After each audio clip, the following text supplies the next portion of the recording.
The magnetic force opposes the motion of the arm PQ. The power required to move the arm into the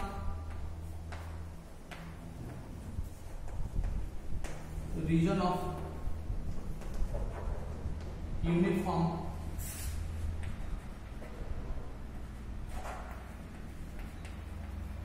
magnetic field. Okay, the power required to move the arm. Okay, तो P is equal to force into velocity होता है. ठीक है, ये magnetic force जितना लगेगा उतना बाहर से फोर्स लग रहा है. The mechanical force that is required is also equal to the magnetic force. उतना बराबर मैग्नेटिक फोर्स को बराबर फोर्स अप्लाई करना पड़ेगा, नहीं तो आर्म तो मूव ही नहीं करेगा. ठीक है, ये कितना हो गया, ये this is B square L square V by R. R is the resistance. Okay, into V. तो force into velocity power. Okay, तो पावर कितना आ गया, power is now B square L square we square by R. ये mechanical power required, mechanical power required. ठीक है, अब हम चेक करेंगे कि हमने जितना इनपुट वर्क डन किया, इनपुट एनर्जी हमने दिया. ओके, वर्क डन के थ्रू हमने जो इलेक्ट्रिकल एनर्जी जनरेट किया.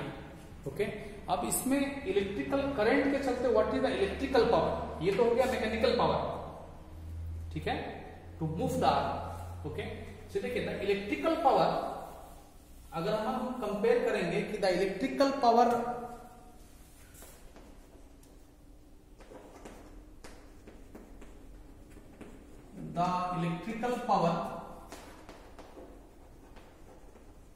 okay, the electrical power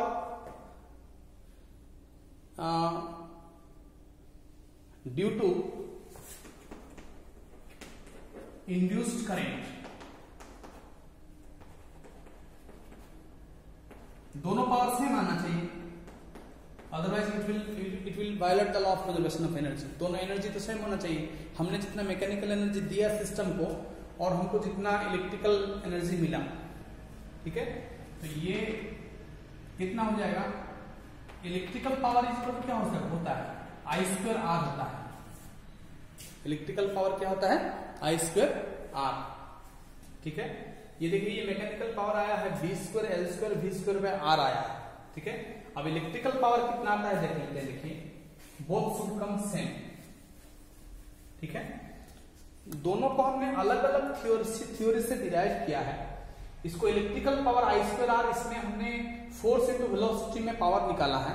ठीक है, तो लेट अस सी. तो करंट, इंड्यूस्ड करंट कितना है, b l v by r whole square into r. Okay, so this is equal to b square L square we square by r. क्योंकि ये are square होगा, एक आर कैंसिल हो जाएगा. इसका मतलब है कि देखिए दोनों पावर सेम आया, b square L square we square by r. यहां पर भी उतना ही आया था. देखिए b square L square we square by r. हमने दोनों को अलग अलग कंटेस्ट से डिराइव किया है. This is the mechanical power force into velocity. Here this is the electrical power I square r. Okay, so this indicates that the mechanical power is converted into electrical power, and later on this electrical energy is dissipated in the form of heat, and thereby the conducting movable rod gets heated. अब पूछा जाए कि electrical energy कहाँ गया, ये heat बन के non conservative form में कन्वर्ट हो गया. अब ये कंजर्व नहीं होगा, ये डिसिपेट हो गया सराउंडिंग को. ये इसका लॉजिक है. ये कहाँ गया है ये एनर्जी, ये इस तरह के केसेस में ये हीट बन के डिवाइस से. तो इसीलिए देखिएगा बहुत सारा डिवाइसेस जो होता है जहां पे चेंजिंग मैग्नेटिक फील्ड होता है, बहुत सारे इलेक्ट्रॉनिक कंपोनेंट गर्म हो जाता है. ठीक है, कहीं ना कहीं वो मोशनल वो ईएमएफ है. ठीक है, the conductor is kept in a changing magnetic field, thereby it is inducing current, and that induced current due to electromagnetic induction is converted into heat. Electromagnetic induction में जो हीट प्रोड्यूस होता है, that is why the device gets heated. That is the reason. Okay, so this is what the energy consideration.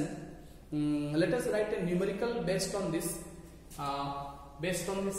Motional EMF. एक numerical हम लिखेंगे अभी और हम सॉल्व करेंगे इमोशनल ईएमएफ का एक प्रॉब्लम हम सॉल्व करेंगे। इसके बाद एक इंपॉर्टेंट टॉपिक है, हम पढ़ेंगे एडी करंट्स।